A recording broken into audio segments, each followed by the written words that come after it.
What's up, guys? Welcome back to the channel, and welcome to another creator review.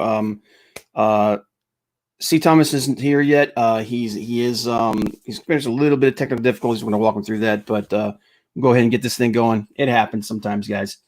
But yeah, it's another one of these creator interviews. I like doing these.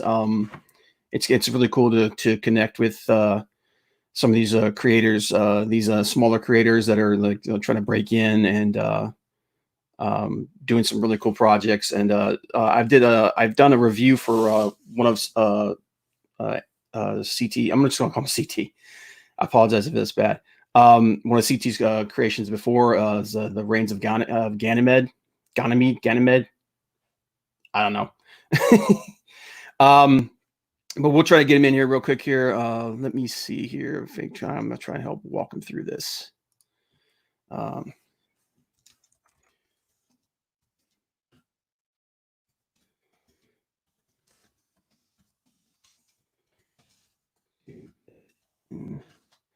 But he has a new project now. I'm gonna go ahead and put that up on the screen here. Oh, there he is. Hang on a minute. Let me. Actually, we'll wait till he gets in here. There you go. Hey, how's it going? No problem, man. Sorry about that. Yeah, it can get the StreamYard can be a little touchy sometimes. Like if there's any application that's using one of your like your mic or your camera or whatnot, it'll get a little squirrely sometimes. Okay, gotcha. Yeah, I'm not used to this stuff, so I appreciate the patience. No problem, man. And right now, just in the chat right now, we got some people in here. Speaker Dead says, "Hail, Bob." Hey, what's up, Speaker Dead? Thanks for being here, man. Appreciate it. But yeah, man. So the last time we were talking, you were doing Reigns of Ganymede. Are you still doing that? I am. Yeah, that one. I made that first chapter, which was like 28 pages, and I cut some things out from the original story. I was trying to give it to a publisher, and they typically have limits on how many chapters you get, like 4, 12 at most, oftentimes. So I squeezed it, wasn't liking it. So I'm going to rework it and re-release it. I expect it to be like something like 20 chapters, but right now I'm working on finishing the first arc of Apprentice Chef, and then I will switch back to Reigns of Ganymede probably around the end of this year. Okay, because I do remember that was the first introduction I had to you, and looking at that, I really liked the art style that you had, especially like the way you do faces. I mean, like really expressive, really detailed faces. Thank you. And every artist, like I've been doing a lot of creator streams over on Jimmy Reyes' channel. I don't know if you've ever been over there, but we just had Rob Willis on there from Shinobi Sasquatch. We had Clayton Barton from howtodrawcomics.net, and just last week we had Dave Finch.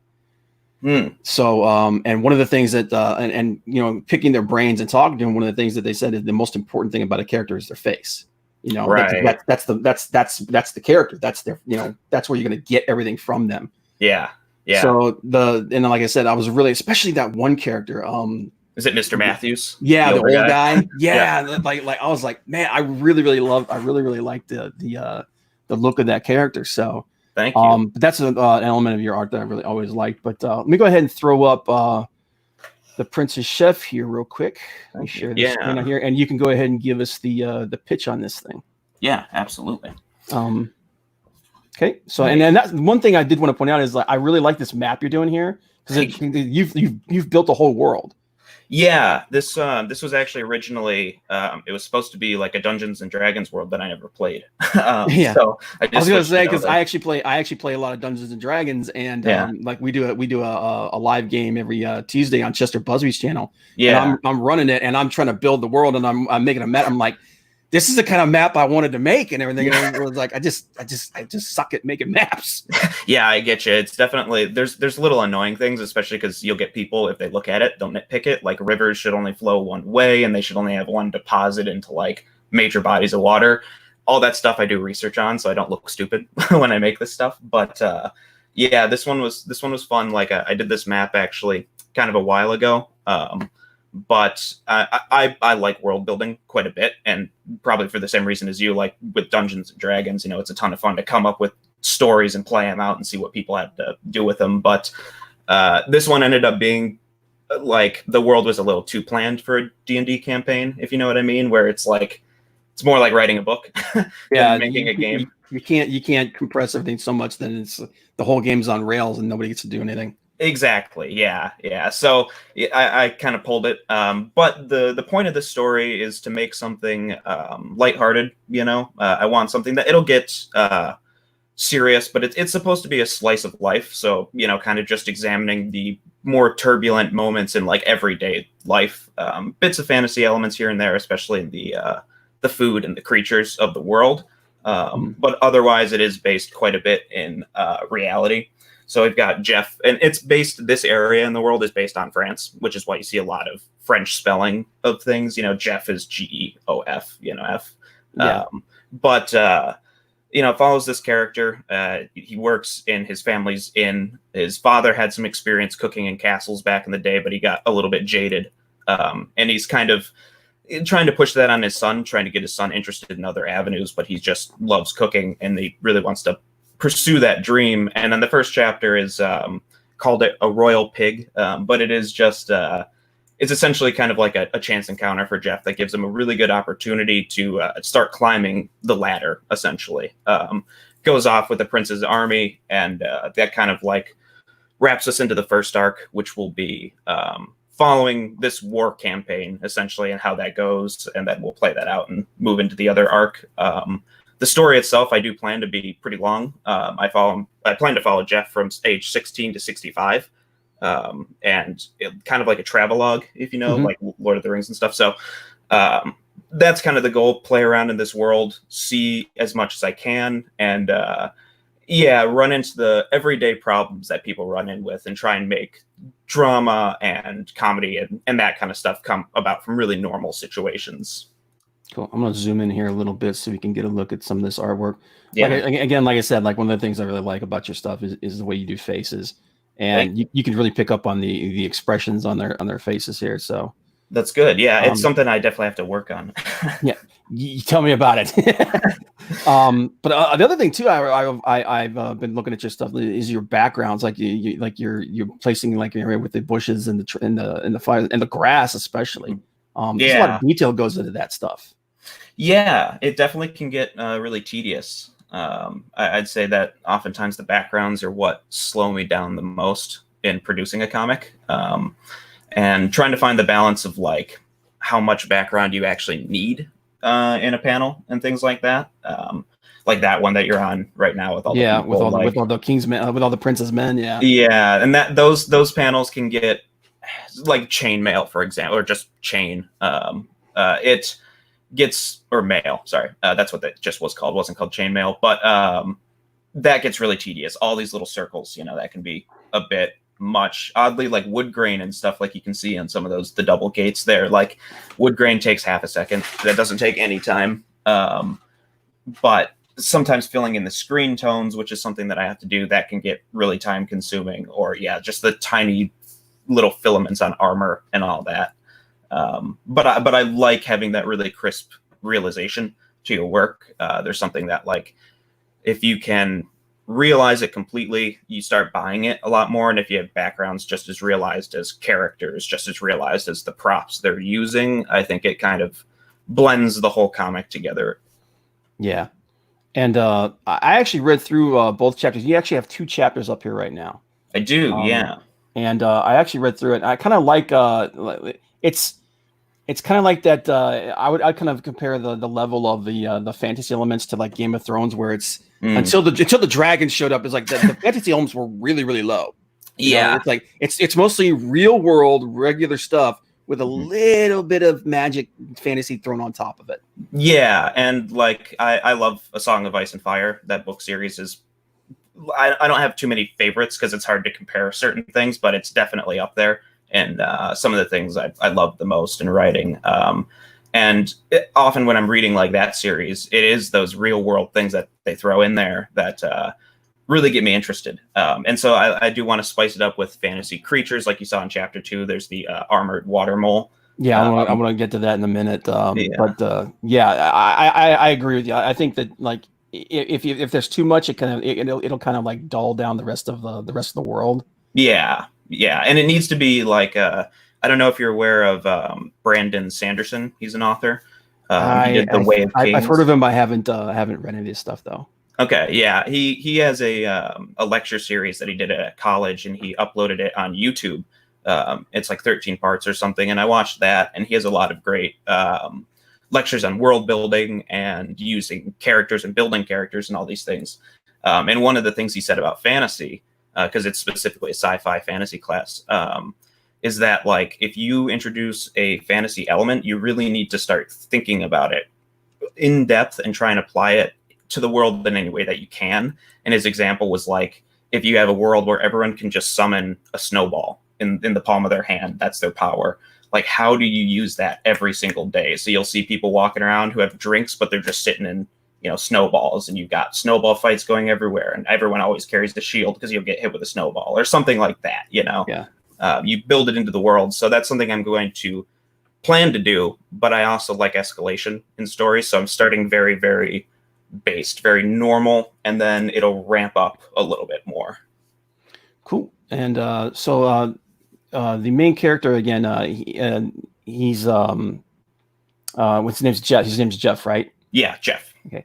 Jeff and his whole thing is that he wants to be he wants to. Now is it? I'm trying to get a little bit into the character. Yeah. Is it that he just wants to be just wants to be a cook at a castle? He doesn't, or does he want to be like the greatest chef that ever lived? Or it's like a little bit of both, where it's like he definitely just wants to work in a castle. That's the goal. But if along the way he does become the best, it's especially at 16, he finds that thing to be not too far off from the other, and that's something he'll probably realize.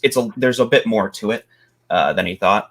But he definitely, it's partially inspired by his dad's younger days, which he mentions briefly in this chapter, which was like, his dad worked for Lord DuPont, who lives in the Western Mountains, where everyone's actually heading towards in these two chapters.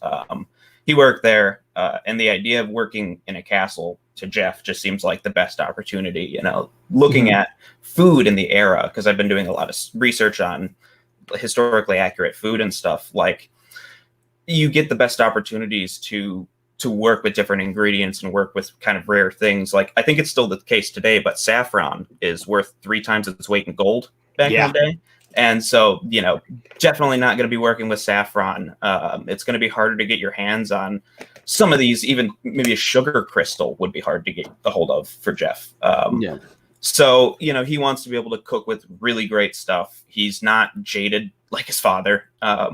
And what his dad says, like, castle living isn't what you think it is. That's definitely true. Like, castle living wasn't awesome. It was really damp, a lot of pestilence, but it could also have a ton of great benefits. So definitely starting Jeff somewhat naive. Like, he doesn't know everything that's going on. He doesn't know everything he's going to walk into. And it's partially about him learning that. Yeah. And if you're an artist, you want to work with the best stuff. So.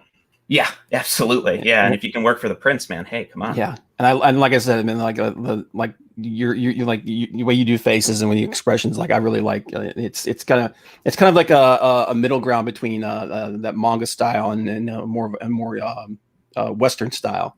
Yeah, and the Western style is probably just partially my hand, right? Because I definitely looked at manga as been my biggest inspiration, which I think is pretty clear. Yeah, and that's would you classify this as like as a manga, or would you just classify it as an indie comic? Because I was kind of confused about that when I put into this in the description. I was like, do I classify this as a comic, or do I just straight up call it a manga? Because it's definitely got a lot of manga influence in it. Yeah, I wouldn't call it a manga. I think the thing that makes something a manga is pretty simply just that it runs right to left and is Japanese, right? Because it's like they call it manga because that's their word for it, but they're making comics over there. So I definitely call it just a comic. Okay. Yeah, I think that it's definitely in America. There's the preconception of color and certain things like that. I've never been a fan of color comics myself, and there's something about black and white where it's like with color you have to really define everything, every color, every tone. But with black and white, you just kind of get to suggest. and leave it up a little bit to the reader to like envision it how they want to, because there are certain black and white comics that I read them, but when I think back on them, I kind of put color in my head because I knew what was going on. So yeah, I like the suggestion. Yeah, it's kind of like when they would compare black and white films to color films today. There was like the emphasis on if you look at those old black and white films, the emphasis was on the lighting and the acting. Right. You know? It was everything was about tone, and everything was about, inflection. Whereas when you went to color, now you had this bright shiny thing that could distract from it. And you didn't have to, and those other two elements didn't necessarily have to be quite as important. Right. Yeah. I mean, like the the Addams Family set is like vibrant pink, so that they could actually contrast things against each other. And you're exactly right. Like it wasn't a skill. Like color wasn't a skill for filmmakers at the time. And then you introduce color, it's a whole depth of field where these people can learn something new. And you're looking at cinematographers today doing amazing stuff with color, really making very punctual scenes. And I like some of those old black and white movies. I think they're definitely fun, but there is that's where noir comes from, right? The classic, smoky atmosphere, spotlights, dark shadows. Like, I think it's a great look. And I think it kind of touches on the idea that sometimes necessity breeds style, right? Yeah. Like being able to not afford to print a lot of colors. So printing a comic that has one color, and that kind of, I think, has become a style to a degree. When your palette's limited, you learn to master it. So yeah, exactly. Got a question from the chat here. Christina Lynn, appreciate it. Thanks for the chat, guys. By the way, if you haven't, please like, subscribe, and share this out. We get as many eyes in here as possible so we can help C. Thomas with his project here. She has a question for you. Favorite manga? I definitely, there's a few that are up there. Again, like it's hard to compare something like Spirited Away, movie to like Death Note. So it's hard to have favorites, right? But favorite artists are definitely Takeshi Obata and Tsugumi Oba, the writer, and then Takahiko Inoue. But favorite books themselves, it'd be probably Bakuman, which is a manga about making manga. It's by the Death Note creators, which kind of got me into comics. Actually, I wanted to do music and then video games and animation before comics. But Bakuman, Vagabond, which is about Miyamoto Musashi. It's like a somewhat it's altered history. It's based on a novel about Musashi's life, which just kind of dramatizes certain things. Bakuman, Vagabond, and probably Death Note. Death Note is what gave me my love of really, really intense, detailed backgrounds and like characters with defined clothing and certain things, trying to give people style.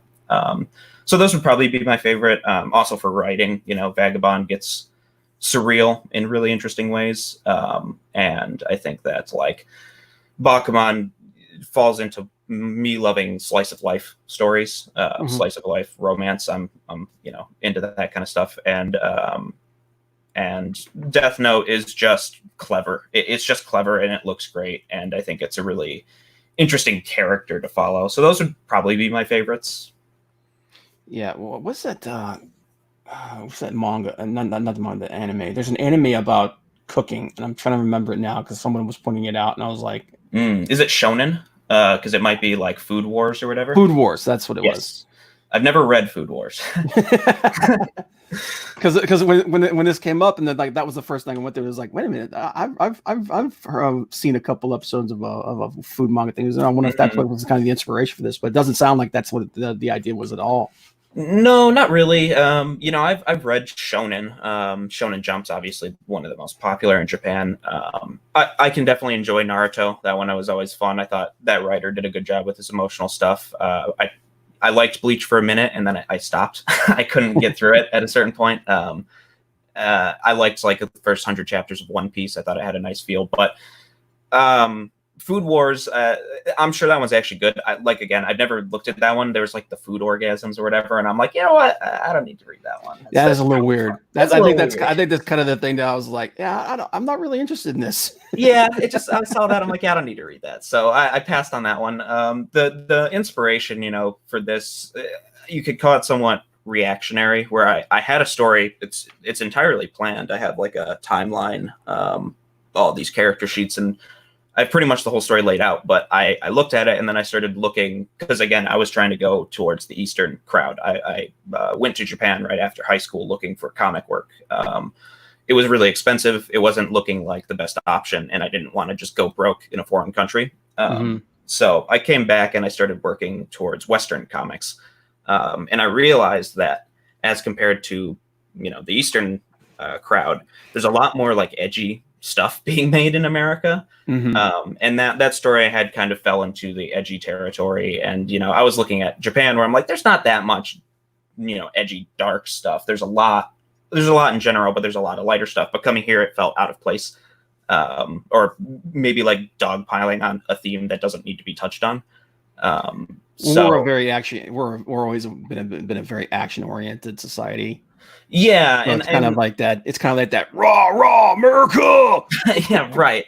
Yeah, and it's situationally, like well motivated action can be great. Absolutely. I'm just not much of an action guy myself. Even my stories that Reigns of Ganymede is pretty. The one you read was the action's abrupt, right? It's quick.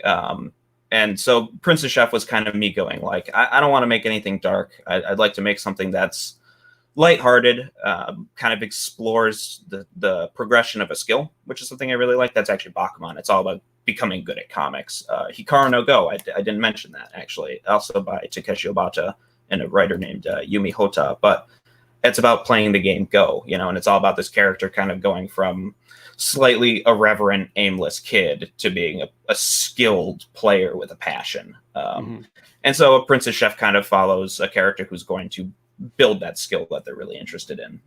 Cool. It's an interesting. It's like you said, it's a little different than anything that's generally put out here in the United States. So yeah, and maybe that'll work against me. We'll find out. Yeah, once you get once you get to the point where you've got about a decent number of volumes of this thing, you might actually compile them all together and maybe throw another Kickstarter together. Yeah, we'll see about the Kickstarters and stuff. I don't think I quite have the audience. And again, it's like my books.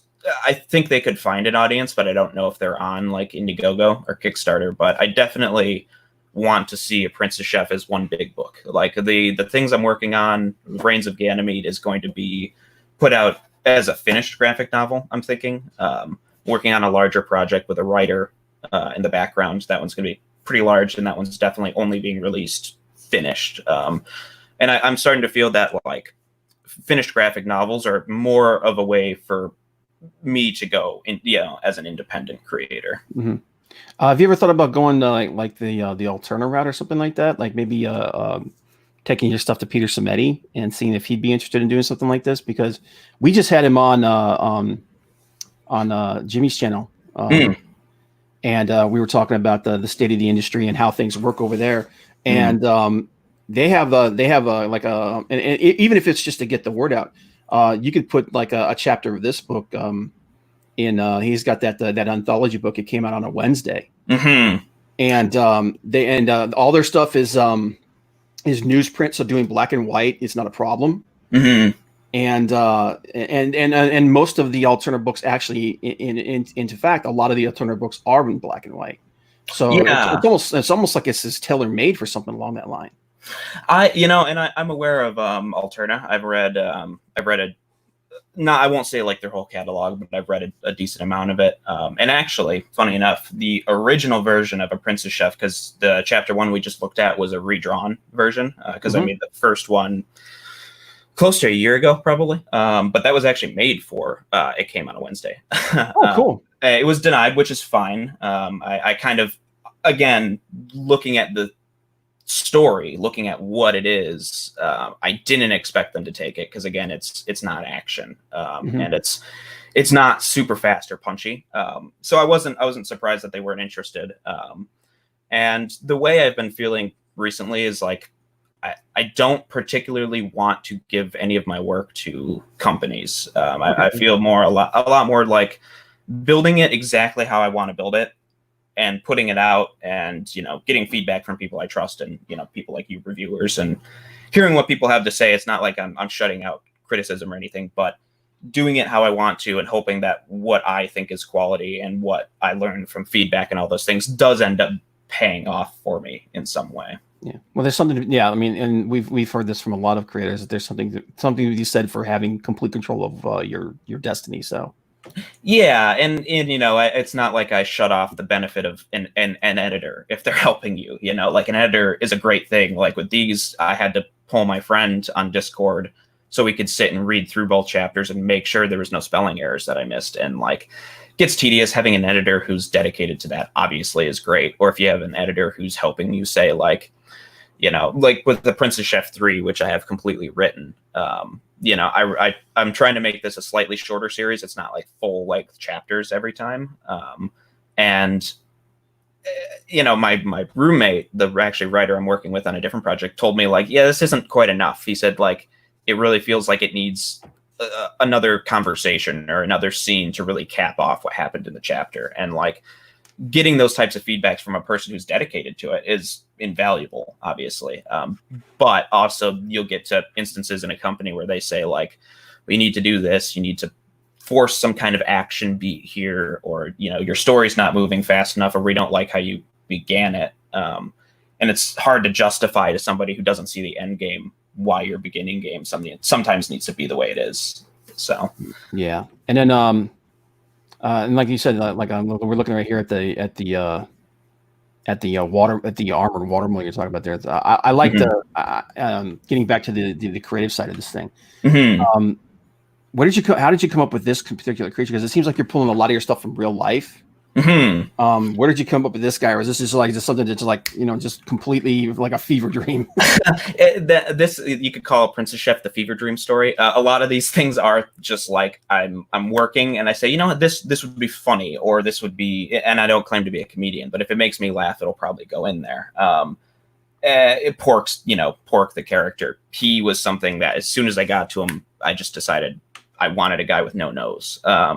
But with the armored water mole, actually going back to like A Song of Ice and Fire, I've watched interviews with George Martin talking about like somebody asked him like, or he was looking at figurines and he pointed out a dragon with 4 legs. And he said, that's not my kind of dragon. And they asked why. And he said, well, I'm too much of a science fiction guy.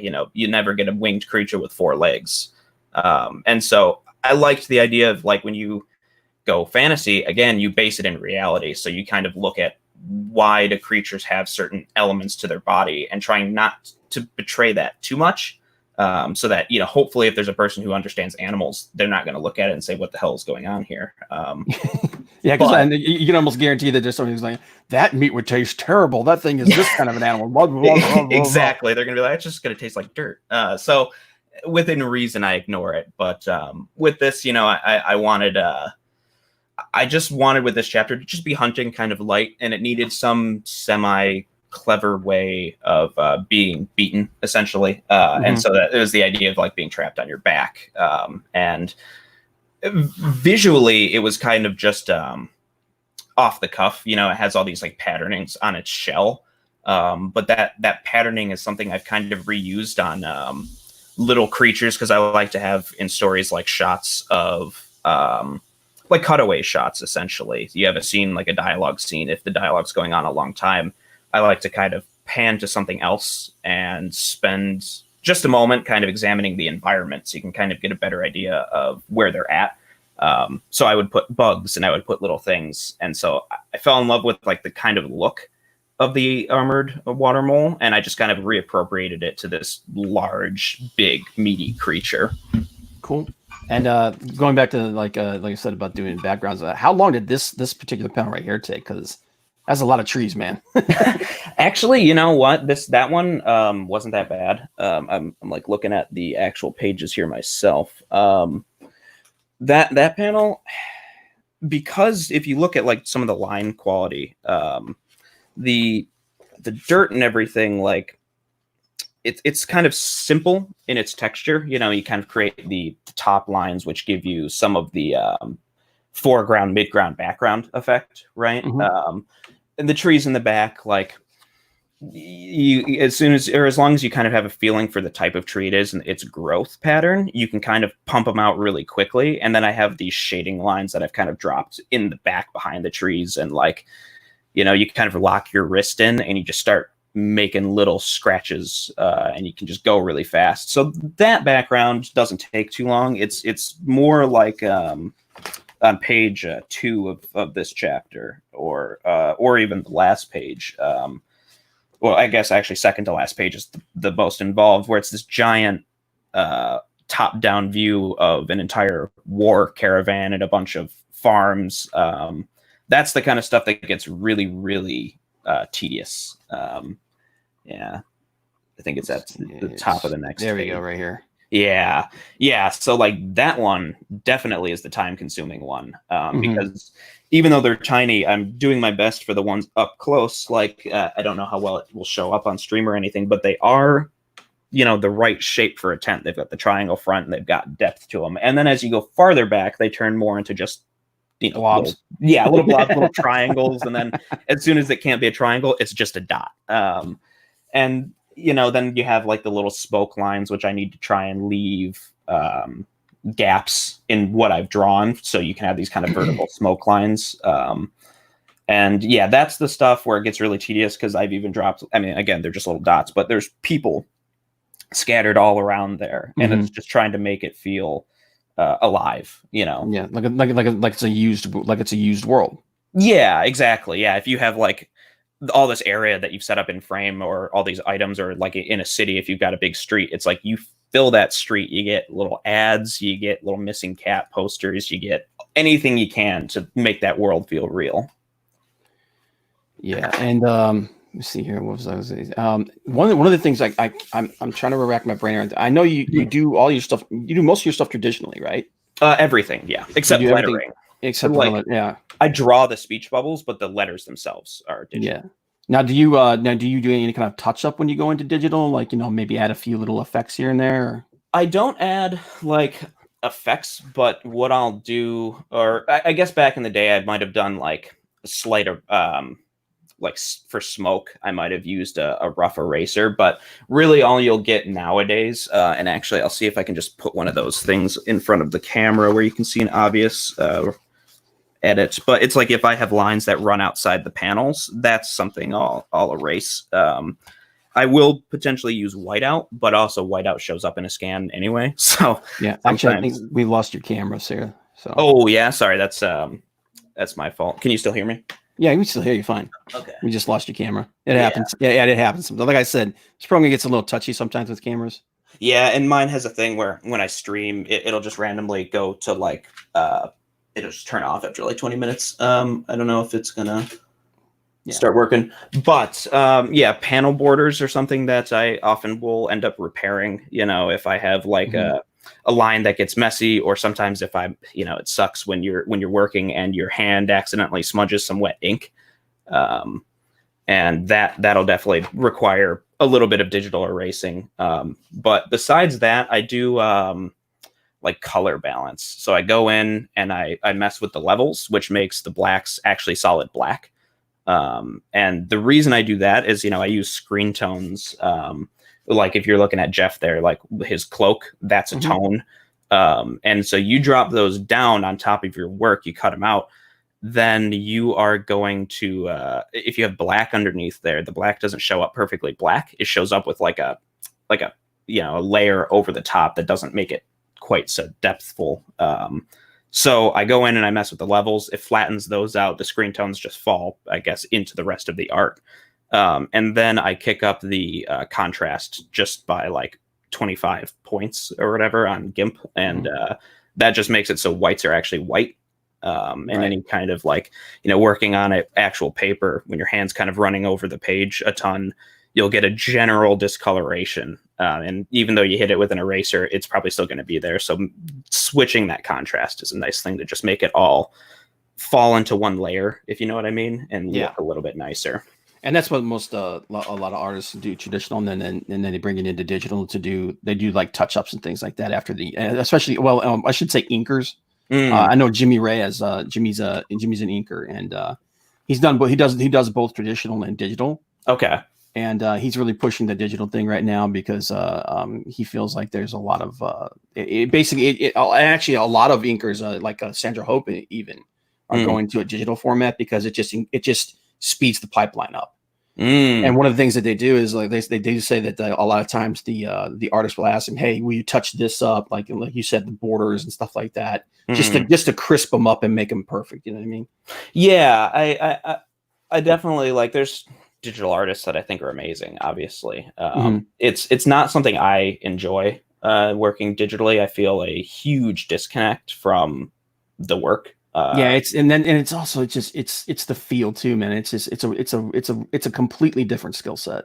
Yeah, it is. Yes, it is a different skill set. At one point, I bought this was back in like middle school or something, but I bought a digital drawing tablet and I gave it away in like a week. I just didn't want it. But I gave it to my friend's sister. But it speeds things up, and obviously speed's important. But I definitely I'm not too worried about it in that sense, where it's like I prefer how it looks to being faster. And there's a lot of artists that are like that, like Dave Finch. Like I said, we were talking to him last week on Jimmy's, and I put that to him, like like the digital drawing and everything, because he's actually taken a real interest in inking. He's been inking other artists' stuff. He just inked a piece by Scott Williams. Scott Williams is probably the most famous comic book inker of all time. Okay. But people forget that he's actually an artist too. He draws. Right. And he's been doing these covers for Marvel, and Dave Finch was like, hey, can I ink that? So, and he's basically gone to he's trying to basically to build those skills up that he didn't have before. And I asked him, and he is actually trying out digital as well. So I asked him, which do you prefer? And he's like, I'm always going to be a traditional guy. Yeah. There's a lot of artists, and it's kind of like the difference between analog and digital when it comes to music. Some people think that analog just has a warmer sound. Yeah, and I'm not a big hipster. Like, you can only listen to records, but I have a record player. I have vinyl because I definitely like the way it sounds. And there's something. It's the same with like books. A digital book versus holding that book. It's like I have 3 copies of Game of Thrones, the first book. Because I have the crappy paper ones that I beat the hell out of when I read them. And then I've got these leather-bound ones, which are beautiful. And then I've got this big hardcover 20th anniversary with all these illustrations or paintings inside the book. I would never spend $45 on an illustrated Game of Thrones if it was digital.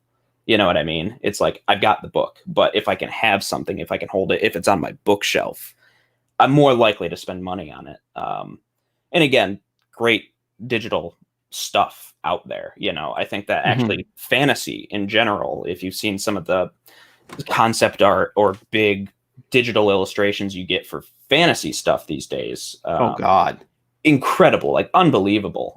Like some of the perspective and stuff. Stefan Sejic is one of my favorite digital artists right now. He does he does a lot of comic book stuff, but he does a lot of fantasy stuff as well. He has a book he did called Death Vigil. Okay. Which was about the Grim Reaper, and it's set in a modern world, but it's got a lot of this like fantasy, stuff to it. He also has a fantasy book he did called Revan. Okay, I believe is what it's called. Which is like straight up traditional Dungeons and Dragons, fantasy. And the guy's stuff is freaking amazing. Yeah, I looked him up. It's clearly very impressive, and he's one of the people who definitely like uses the digital to mimic real tools. Like you can see the digital qualities because you get like colors overlapping in ways that would never happen traditionally, but it looks great. Yeah, and that's actually one of the things that Jimmy's and I sound like a Jimmy Reyes shill right now, but what he started off as, like I said, he's a traditional inker. And one of the things he didn't like was the fact that so much of digital inking, especially the line art, it just looks digital. What I mean? It just looks, it's got that digital feel to it because they're using those those digital tools, Yeah. that come with those programs. So what he did is he wanted to bring those traditional skills into the digital format, and to do that, he had to create his own tool set. Oh wow! So he started creating all these different brushes and tools that would mimic the effect of those traditional tools. Yeah, and honestly, every time I see that, I mean, it looks really nice. I always think it's a wonderful touch, right? Because there's something, when you see canvas texture on a digital painting, you're like, well, that's lovely. Always like that. And it's, again, like being able to make a tool set. Like I have trouble when a file won't open on my computer. Yeah, I'm the same way, man. And I went to school for the crap, and still I'm like, I couldn't make a decent brush in Photoshop to save my life. Yeah, exactly. And the kind of hurdles I run into now with the amount of digital work that I do, it's not too bad. Like scanning is a process that I'm still trying to get down to like a science, making sure same dimensions for every page, same editing on every page, making it as fast as possible. And that's where a lot of my digital time is spent.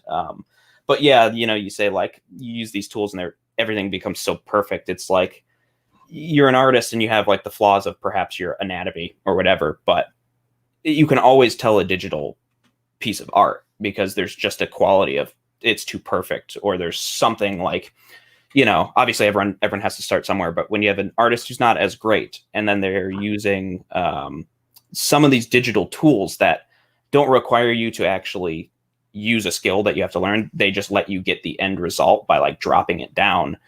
That's when you're like, okay, this artist's line art is not nearly as good as their whatever quality that they got to just use because of digital tools. And that's fine. Everyone has to start somewhere. Nobody's art is blended well when you start, but at the same time, it's like a big, it just points it out immediately what your flaws are. Yeah, you can definitely tell who's got the skill and who doesn't. Yeah, and so I don't like the look of something that's way too high quality dropped onto something that's not as high quality because it's a tool. That's the stuff that I don't like, and copy pasting panels is also something that bothers me quite a bit.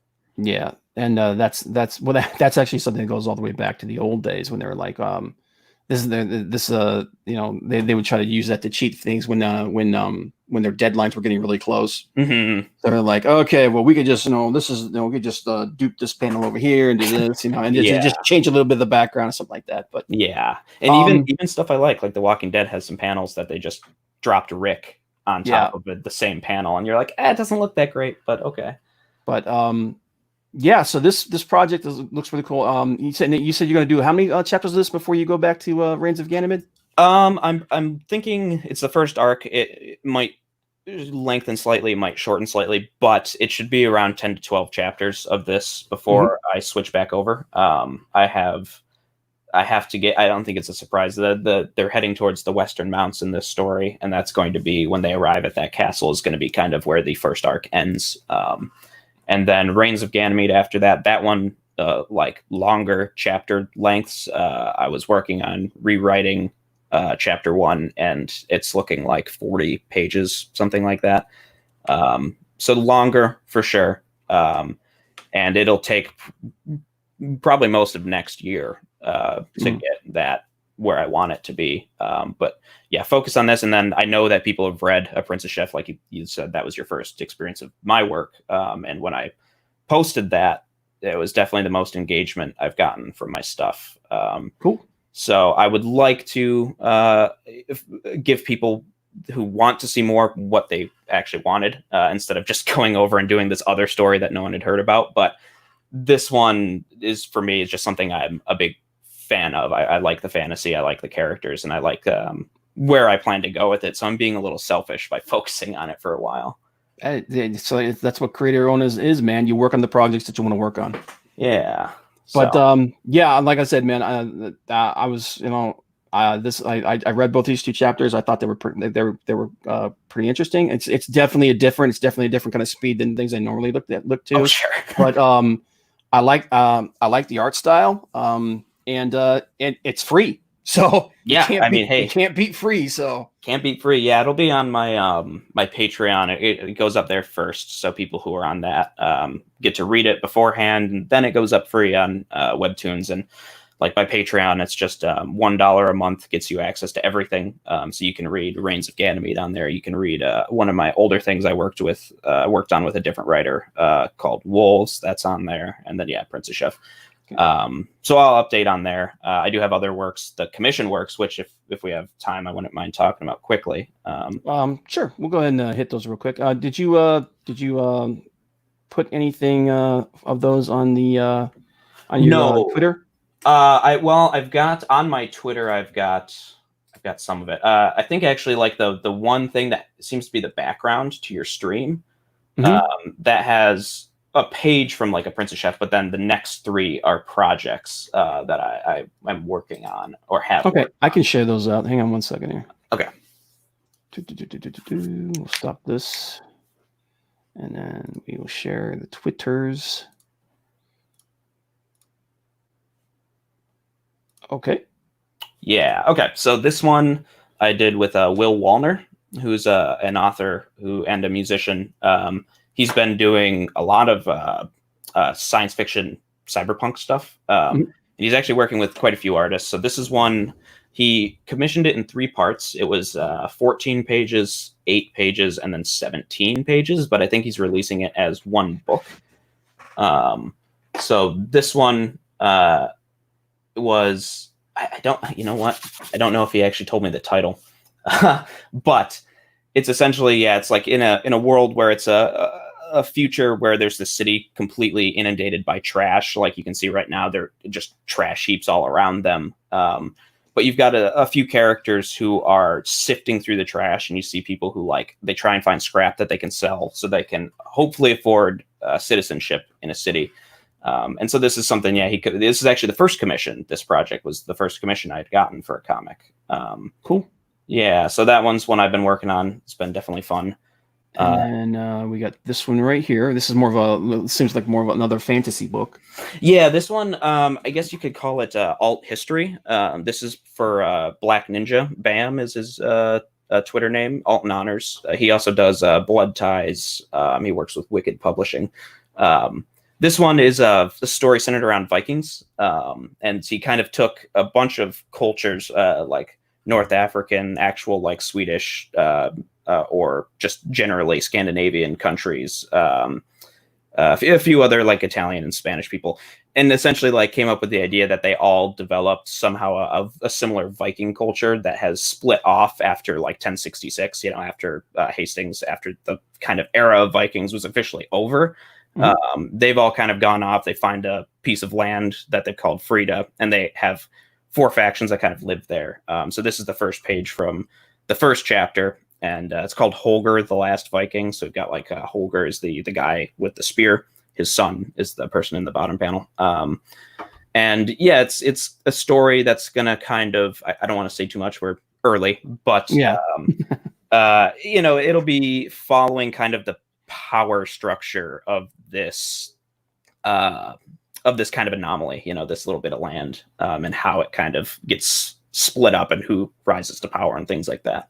Cool. And then we have this one, which this seems to be more of like a modern day kind of a noir kind of thing. Yeah, this one, it's like the writer, this is Charlie McFarland, and he described this one as just being ever so slightly in the future, really not too different terribly. And so what I did with this panel to kind of play into that, like it's hard to see when it's this small, but on the door behind the guy with the umbrella, there's a little tab that says like eye scan reader. You've got a bunch of cameras hidden all over. A lot of tried to just incorporate some tech stuff, kind of make it look a little bit more, I guess you could say it's not even a movie I've seen, but I think it's a little bit slightly inspired by like Blade Runner, that really dense, really busy future world that's not completely like holographic, I gotcha. It's the urban sprawl, but without so much of the cyberpunk. Yeah, just a little bit of that cyberpunk taken out. Yeah, and the story. This is one I really don't know what I can say. But it's one of my favorite ones I'm working on. I think it's got some really good scenes. We've got like the character in that bottom panel, the character smoking is the prime character, and the first scene kind of I think it's kind of clever because the way the book is formatted it gives you these scenes that are interesting, but you kind of wonder like what's the driving motivation behind this character's actions. It kind of lets you try and just absorb it, take what you will from it, and then near the end of the chapter is they kind of explain to you what the crux of the story, what the motivation of this character, and then a lot of these scenes make a lot more sense. It's not like they're nonsensical, but yeah, you kind of understand the first chapter really well by the end of it. And then I don't know how long it'll be, but it's one that I'm kind of doing slowly, 2 pages at a time, but it's still a good project, and I definitely enjoy drawing it, like trying to make these visuals really nice on this one. Cool. So definitely keep an eye out for those projects in the future, guys. Definitely check out The Princess Chef. And but before we do close up, I did want to get to Christine did drop one last question in here about the publishing end of this thing. Yes. She said, have you talked to, I'm going to butcher the hell out of this now. Have you talked to George Alexopoulos or Timothy Lim? Or Timothy Lim? They're both manga fans who have successfully crowdfunded books. I've heard of Timothy Lim. I don't think I've ever heard of George. I've spoken to George very, very briefly. I won't claim to know him or anything. I don't know the other person. It's just hard to say. I don't think my Reigns had a failed Indiegogo, but again, I think that might be more geared towards what people like on the Western side of things. It's hard to push a crowdfund if you have no exposure. Yeah, exactly. It's hard to push a crowdfund. It's hard to push a crowdfund when you know that the people who are on that website aren't interested. It's like, and I'm aware that A Princess Chef is not the Western comic fans' cup of tea, generally speaking. I mean, I've spoken to writers. I said it was a slice of life, and they've never heard the term slice of life before. Wow. And it's like, okay, that's fair. But then it's like, for me, it's like, well, I got no fucking place to start with. I don't know. The crowdfunding, it's just doesn't seem right for me, at least not for the time being.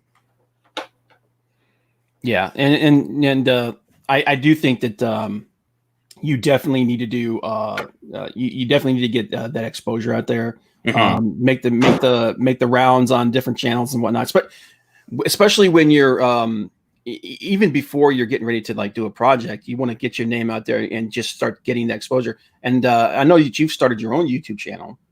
Yeah. You've been doing some drawing videos and stuff like that. I think that's definitely what you need to do, and just build up your presence. And that's going to be what you rely on when you go into crowdfunding.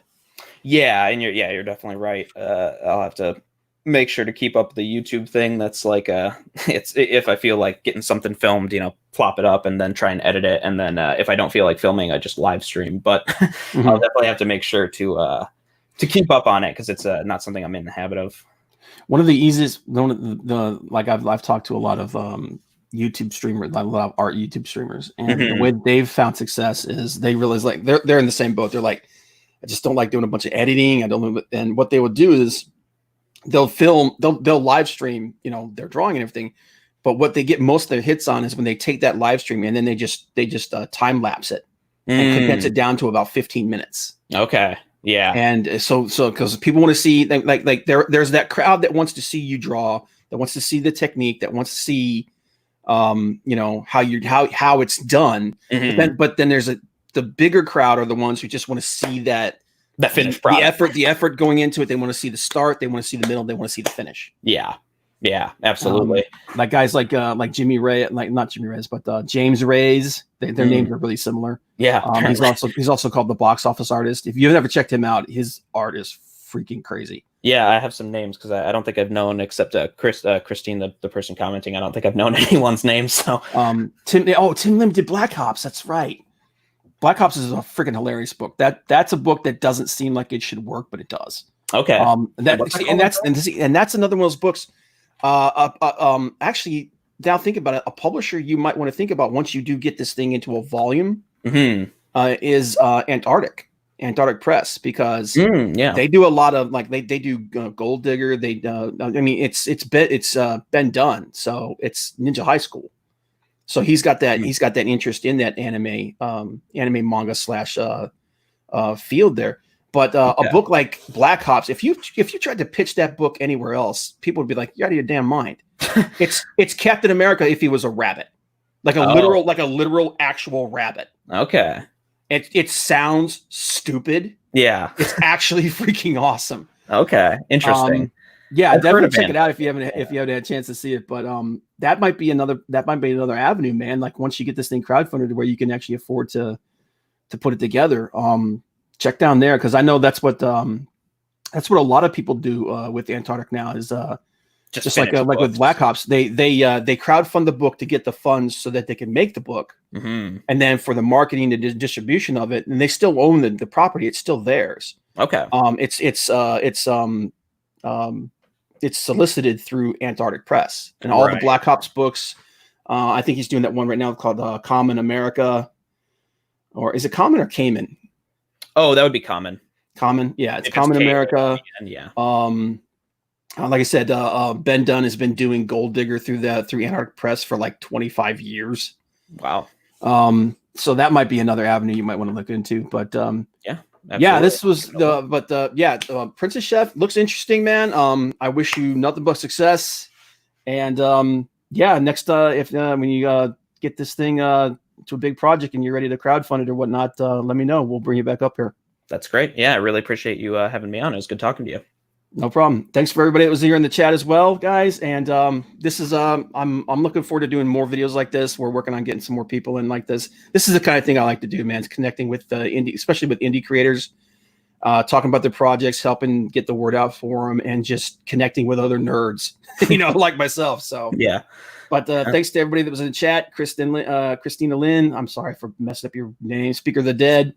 Everybody, thanks for being here, guys. And we will see you guys next time. All right.